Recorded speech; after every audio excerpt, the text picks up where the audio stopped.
આપ જોઈ રહ્યા છો સ્પાર્ક ટુડે ન્યૂઝ। ચોરોને પણ હવે પોલીસનો બિલકુલ ડર રહ્યો નથી। દિવસે દિવસે શહેરમાં ચોરીની ઘટનાઓ વધી રહી છે। મકરપુરા રોડ સ્થિત કબીર કોમ્પ્લેક્સ સોસાયટીમાં જ આ એક એવી ઘટના ઘટી છે જેમાં ભર બપોરે ઘર આંગણેથી જ ચોરે એક મોપેડ સ્કૂટર ચોરી કરી છે। મિત્રો, ગલીમાં જ રહેતા નાનકભાઈ મૂલચંદભાઈ હરપણાની, જેઓ બપોરના સમયે પોતાના ઘરે જ હતા, એક ઈસમ સોસાયટીમાં આટાફેરા મારતો હતો, જે સમગ્ર ઘટના છે તે સીસીટીવી કેમેરામાં કેદ થઈ ગઈ છે।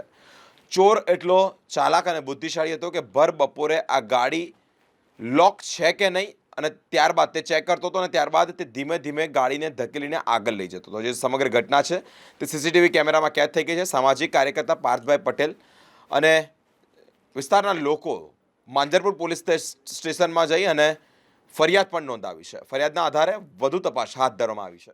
મકરપુરા રોડ સ્થિત જે કબીર કોમ્પ્લેક્સ સોસાયટી છે, કબીર કોમ્પ્લેક્સ સોસાયટીમાં F2 મકાન જે નાનકભાઈ હરપલાનીનું છે, એમના ત્યાંથી કાઇનેટિક હોન્ડા ચોરી થયેલી છે। દિવસ દરમિયાન લગભગ 1:45 વાગ્યાની આસપાસ કાઇનેટિક હોન્ડા ચોરી થઈ છે અને જે ચોર છે, મારે સોસાયટીના ઘણા સીસીટીવી ફૂટેજ અમે કાઢ્યા છે, જેની અંદરથી સાબિત થયું છે કે આ જે ચોર છે તે કબીરમાં પહેલાં એને રેકી કરેલી છે। ગલી નંબર 3 છે, એમાં પણ એ ગયેલો છે, ત્યાં પણ કાઇનેટિક હોન્ડા પાસેનો સીસીટીવી કેમેરામાં આવ્યું છે।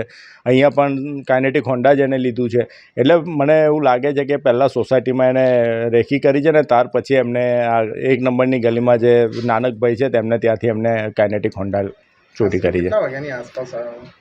આ લગભગ 1:45 વાગ્યાની આસપાસ આ ઘટના ઘટી છે કે અહીંયાથી લઈ ગયેલો છે। હાલમાં તો હવે ધોળા દિવસે ચોરી થાય છે, શું કહેશો?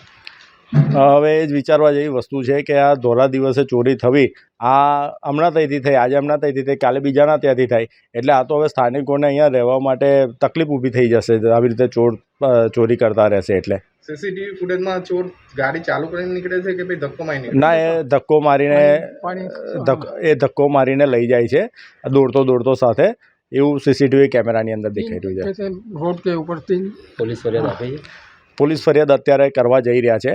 આ ઘટનાનું હજુ મને કાલે મોડી રાતે જાણ થઈ અને સવારે હું એમની સાથે મળ્યો, એટલે પછી મેં એમને કીધું કે આપણે પોલીસમાં કમ્પ્લેન આપીએ।